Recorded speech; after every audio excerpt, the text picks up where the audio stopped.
बिस्मिल्लाहिर्रहमानिर्रहीम।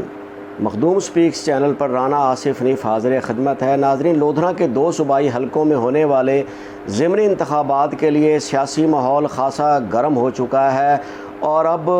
लगता ऐसे है कि जमाती बुनियादों पर होने वाले इन इंतखाबात में पार्टी टिकट्स सानवी हैसियत इख्तियार कर चुके हैं और पार्टियां बदलने का जो मामला था या जो नज़रियाती सियासत की बातें कोई भी पार्टी करती थी वो अब पसे पुश्त डाली जा रही है। जी नाज़रीन, इस हलके में, इन 2 हलकों में जो है मौजूदा हालात जो हैं वो काफ़ी दिलचस्प हो चुके हैं। जहांगीर खान तरीन, जिनकी तरफ से 2 उम्मीदवारान, 2 साबिक मेंबरान असम्बली को नामज़द किया गया था इस री इलेक्शन में, क्योंकि वो दोनों जहांगीर तरीन के उम्मीदवार थे और दोनों ही डी सीट हुए थे और उनका कसूर ये था कि उन्होंने मियां हमज़ा शहबाज शरीफ की वज़ारत आला के लिए उन्हें वोट दिया था। तो पाकिस्तान मुस्लिम लीग नून के मुआहदे के तहत जहांगीर खान तरीन के ही नामज़द करदा चौधरी ज़वार वड़ाइच को PP 224 और नज़ीर खान बलोच या अहमद खान बलोच को PP 228 से पाकिस्तान मुस्लिम लीग नून ने सपोर्ट करना था और उस सपोर्ट पर पाकिस्तान मुस्लिम लीग नून ताहाल खड़ी भी है, बल्कि एक कदम आगे बढ़ाते हुए आज जो है उन्हें टिकट देने का फैसला भी कर लिया गया है। पोस्टर्स नए शाये हो चुके हैं, टिकट उन्हें तकरीबन अलॉट हो चुके हैं और अब फैसला ये हो चुका है कि पाकिस्तान मुस्लिम लीग नून और जहांगीर खान तरीन के मुश्तरका उम्मीदवार चौधरी ज़वार हुसैन वड़ाइच PP 224 से पाकिस्तान मुस्लिम लीग नून के इंतखाबी निशान शेर और नज़ीर खान बलोच या अहमद खान बलोच मुस्लिम लीग नून के इंतखाबी निशान शेर पर ही इंतखाबात में हिस्सा लेंगे। लेकिन यहाँ एक और दिलचस्प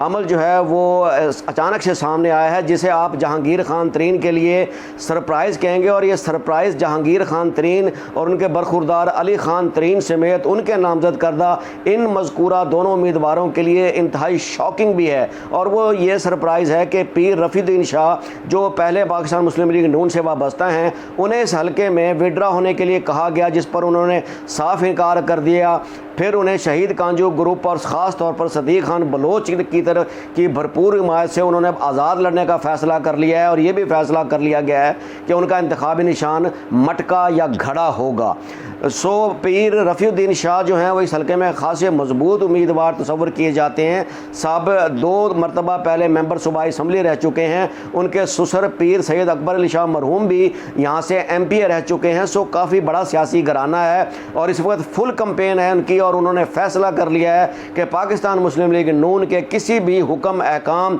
हिदायत को नहीं माना जाएगा और हल्के को किसी सूरत अपने मुखालिफ उम्मीदवार के हवाले नहीं किया जाएगा और इलेक्शन आज़ाद हैसियत में सही लेकिन मुकाबला होगा। और उन्हें इस सिलसिले में शहीद कांजो ग्रुप की सरे-दस्त दरपर्दा लेकिन आइंदा आने वाले चंद दिनों में ही उन्हें खुली हिमायत भी हासिल हो जाएगी। इस हल्के से पाकिस्तान तहरीक इंसाफ ने कैप्टन रिटायर्ड इज़्ज़त जावेद खान को मैदान में उतारा है। हम आपको पहले भी बता चुके हैं कि वो अब कन्फर्म उम्मीदवार हैं, उनकी टिकट का ऐलान भी आज हो गया है और कैप्टन रिटायर्ड इज़्ज़त जावेद खान इस हल्के से उम्मीदवार होंगे। और चौथे नंबर पर यहाँ से पीर अरशद अली शाह तहरीक के लब्बैक के उम्मीदवार हैं। अभी तक तो वो उम्मीदवार हैं, मुस्तक़बिल में क्या होगा वो फ़ैसला पीर ख़ानदान या सैयद ख़ानदान के बुज़ुर्ग आपस में बैठ कर सकते हैं। हल्का 224 की तरफ आते हैं तो हल्का 224 में भी जहांगीर खान तरीन के लिए शॉकिंग न्यूज़ है, सरप्राइजिंग न्यूज़ है कि वहाँ से ज़वार वड़ाइच को पाकिस्तान मुस्लिम लीग नून ने जैसे टिकट अलॉट किया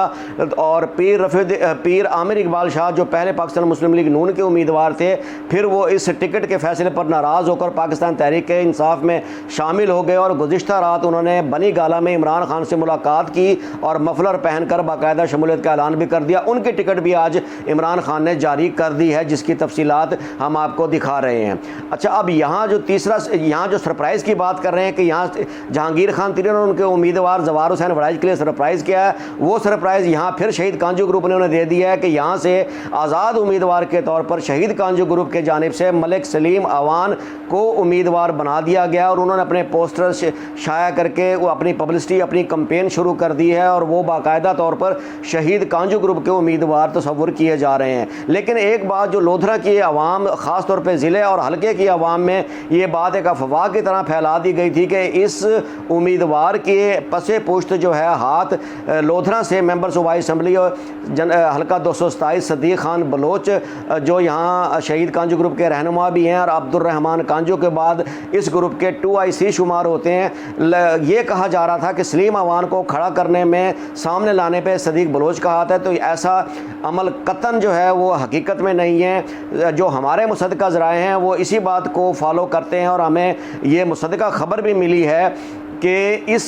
इनके मलिक सलीम अवान को उम्मीदवार बनाने में अब्दुर्रहमान खान कांजू जो वज़ीर ममलिकत बराए दाखिला अमूर हैं, उनकी वो कोशिशें शामिल हैं जो वो गुज़िश्ता एक हफ़्ते से लाहौर में रहकर मियाँ हमज़ा शहबाज शरीफ और मियाँ शहबाज शरीफ से मुसलसल मुज़ाकरात में मसरूफ़ हैं। और उनकी ये कोशिश है कि शहीद कांजू ग्रुप जो लोधरा में इस वक्त इंतहाई बेहतरीन और मजबूत पोजीशन में है, उसकी सॉलिडेरिटी को, उसके इस्तेहकाम को, उसके गठजोड़ को, उस ग्रुप को तोड़ा ना जाए। और हल्के को अगर पाकिस्तान मुस्लिम लीग नून को बहुत ज़्यादा मजबूरी है तो वो इस हल्के को किसी भी तरह से किसी उम्मीदवार के लिए टिकट कन्फर्म ना करे और आज़ाद छोड़ दे, और वो जो उम्मीदवार जीतेगा वो फिर पाकिस्तान मुस्लिम लीग नून में बेशक शामिल हो जाए। उन्हें ये मौका अभी तक तो मियाँ शहबाज शरीफ और मियाँ हमज़ा शहबाज शरीफ ने नहीं दिया है, और लेकिन मुज़ाकरा जारी हैं और इन्हीं मुज़ाकरात की कामयाबी के मुमकिन तवक्को रखते हुए अब्दुर्रहमान खान कांजू ने मलिक सलीम अवान को ये इशारा दिया है कि कम अज़ कम वो अपने कागजात और दरख्वास्त कागजात नामजदगी के साथ जमा ज़रूर करवा दें। कल कलां को अगर मियाँ शहबाज शरीफ और मियाँ हमज़ा शहबाज शरीफ उनके मौक़िफ़ की तायद पर राज़ी हो गए तो कम अज़ कम शहीद कांजू ग्रुप के पास दिखाने के लिए कोई उम्मीदवार तो हो। कहीं ऐसा ना हो कि जब बात बनने पर आए तो जवार वड़ाइश तो जहांगीर खान तरीन के उम्मीदवार ठहर चुके हैं, फिर आमिर इकबाल शाह शहीद कांजू ग्रुप और पाकिस्तान मुस्लिम लीग नून को छोड़कर तहरीक इंसाफ में शमूलियत इख्तियार करके टिकट भी हासिल कर चुके हैं, तो फिर शहीद कांजू ग्रुप के पास उम्मीदवार कौन सा होगा। सो इसलिए सलीम अवान को ये इशारा दिया गया था और वो कागजात भी इसीलिए जमा करवाने के लिए आज तो नहीं लेकिन कल सुना है, यानी कि 7 तारीख को वो इस अपने जो कागजात हैं वो नामजदगी वो जमा करवा देंगे। इसका फ़ैसला फिर क्या होगा उसका वो भी अब्दुर्रहमान खान कांजू और सदीक बलोच की बामी मुशावरत और दीगर जो रहनुमा उनकी मुशावरत से होगा। सो जहांगीर खान तरीन के लिए इस वक्त ताज़ा तरीन हालात के मुताबिक इस हल्के में सिर्फ़ और सिर्फ परेशानियाँ ही परेशानियाँ जो हैं वो आ गई हैं। अभी तक वो लोधरा तशरीफ़ नहीं लाए हैं, जब से लंदन से आए हैं वो सिर्फ लाहौर में ही डेरे डालकर खुफिया मुलाकातों में या दरपर्दा अपने सियासी राब्तों में हैं। अभी तक वो अपने इस हलके में, इस हलका इंतखाब में एक मरतबा भी नहीं आए हैं। सुना है कि 7 जून को उनकी लोधरा आमद है, उसके बाद वो इलेक्शन तक यहाँ इलेक्शन कैंपेन में भी करेंगे और अपने बेटे के हमरा अपने दोनों उम्मीदवारों की सपोर्ट में जलसे भी करेंगे। ये अभी इतला है, इसकी कन्फर्मेशन कहीं से नहीं हो पा रही, लेकिन अभी जो ताज़ा तरीन हालात हैं हम बार बार आपको यही बता रहे हैं कि जहांगीर खान तरीन के लिए यहाँ सिर्फ सरप्राइज़ है, शॉक्स हैं और परेशानियाँ हैं। और यही परेशानियाँ जवार वड़ाइश के लिए, ये हल्का 224 और PP 228 में नज़ीर खान बलोच के लिए भी इसी तरह है कि उन्हें किसी तरह से भी पाकिस्तान मुस्लिम लीग नून लोधरा की मकामी क़यादत और शहीद कांजू ग्रुप, बार बार हम नाम ले रहे हैं कि पाकिस्तान मुस्लिम लीग नून की बजाय यहाँ जो अक्सरियत है, जो ताकत है, जो सियासी गठजोड़ है वो सिर्फ़ और सिर्फ शहीद कांजू ग्रुप पर टिका हुआ है। और पाकिस्तान मुस्लिम लीग नून का अगर वोट काउंट किया जाए तो यहाँ तमाम के तमाम 2 कौमी और 5 सूबाई हलकों में ज़्यादा से ज़्यादा 10 से 12% असर करता है किसी भी हलके में। बाकी सारा यहाँ के मकामी उम्मीदवारों का अपना सियासी गठजोड़, अपनी धड़ेबंदी, अपनी ग्रुपिंग है जो शहीद कांजू ग्रुप के नाम से चलती है और उनकी मर्जी के बगैर यहाँ पाकिस्तान मुस्लिम लीग नून की मौजूदा क़यादत या आला क़यादत कोई वोट हासिल कर पाएगी, ये सोचना भी एक खाम ख्याली होगी, एक ख्वाब होगा। सो मियाँ हमज़ा शहबाज शरीफ और मियाँ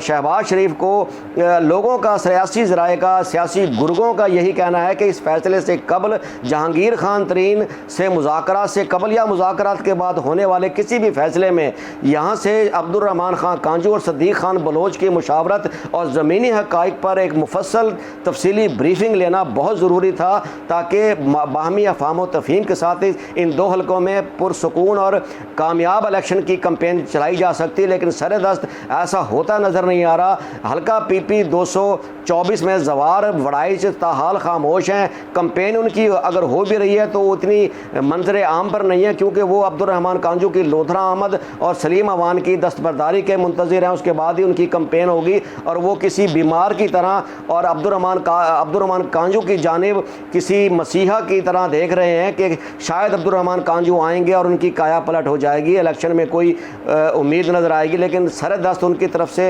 इंतहाई मायूस कुन इतलात आ रही हैं। उनसे ज़्यादा जो है इस वक्त सलीम अवान को जो है वो फौकियत दी जा रही है कि वो शहीद कांजू ग्रुप के टिकट पर लड़ें। क्यों कि वजह फिर वही है कि नज़रियाती सियासत और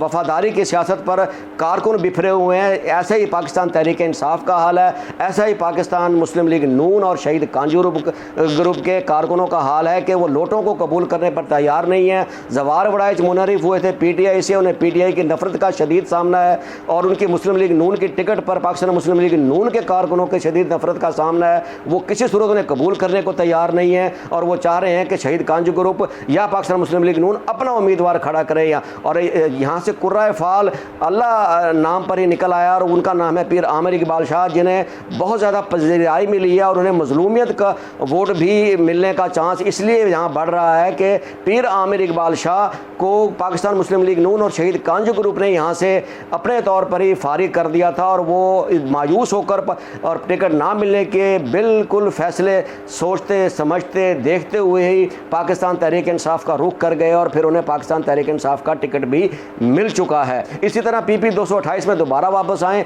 तो आपको आखिरी इतलात ये दे दें कि सरदार नज़ीर खान बलोच या सरदार अहमद खान बलोच कौन इनमें से इलेक्शन लड़ेगा। कभी इतला अहमद खान बलोच की आती है तो कभी नज़ीर खान बलोच की आती है, लेकिन दोनों में से कोई एक लाजमी उम्मीदवार होगा जिसका फैसला कल 7 जून तक हो जाएगा कि कागजात दोनों में से किसके जमा हो रहे हैं और कौन फाइनल उम्मीदवार होगा। लेकिन उन्हें भी वहाँ नज़ीर जहांगीर खान तरीन की तरह परेशानी का सामना है, क्योंकि सैयद रफ़ीउद्दीन शाह तो अलान सामने आ भी चुके हैं। उनकी कंपेन भी भरपूर तरीके से जा रही है कि भाई पाकिस्तान मुस्लिम लीग नून के किसी भी फैसले को मानने से उन्होंने इनकार कर दिया है और वो फैसला कर चुके हैं कि आज़ाद उम्मीदवार के तौर पर इलेक्शन लड़ेंगे। और यहाँ तीसरे उम्मीदवार पाकिस्तान तहरीक इंसाफ के हैं। सो यहाँ नज़ीर खान बलोच को जहाँ PTI को छोड़ने, उनसे गद्दारी करने, उनसे बेवफाई करने के लिए कारकुनों का जो पाकिस्तान तहरीक इंसाफ का एक बड़ा वोट था उसके गुस्से का सामना तो है ही है। पाकिस्तान मुस्लिम लीग नून भी और शहीद कांजू ग्रुप उन्हें भी यहाँ कबूल करने को तैयार नहीं है और वो उनकी बजाय पीर रफ़ीउद्दीन शाह को फौकियत दे रहे हैं। आज़ाद उम्मीदवार ही सही, लेकिन वो उन्हें वोट देने पर तैयार बैठे हैं, जिसका फ़ायदा हर सूरत नज़ीर खान बलोच को की बजाय कैप्टन इज़्ज़त जावेद को पहुँच रहा है कि वो हल्के से 4 साल दूर रहने के बाद भी अचानक से सामने आए हैं और पाकिस्तान तहरीक इंसाफ का टिकट लेने में कामयाब होने के बाद पाकिस्तान तहरीक इंसाफ के जो मुंतशिर, जो शैटर्ड, जो बिखरे हुए मायूस कारकुन रहनुमा थे उन्हें जोड़ चुके हैं और अपने साथ कंपेन में लगा चुके हैं। सो ये थी ताज़ा तरीन सूरत हाल के जहांगीर खान तरीन इस वक्त परेशान है और अब्दुर्रहमान कांजू जैसे ही लोधरा आएंगे तब जाकर कहीं मामला खिलेंगे और बहरहाल जो मौसम है, जो फ़ज़ाई आलूदगी, सियासी फ़ज़ाई आलूदगी छाई हुई है लोधरा के 2 सूबाई हलकों में, वो क्लियर हो पाएगी और अब्दुर्रहमान कांजू, सदीक खान बलोच, जहांगीर खान तरीन, इन 3 बड़ों की मुशावरत के बाद ही किबला सीधा होगा कि कहाँ और किसकी सपोर्ट की जानी है और किस उम्मीदवार की जीत के इम्कानात वाज़े नज़र आएंगे। देखते रहिए मखदूम स्पीक्स, राना आसिफ हनीफ, लोधरा।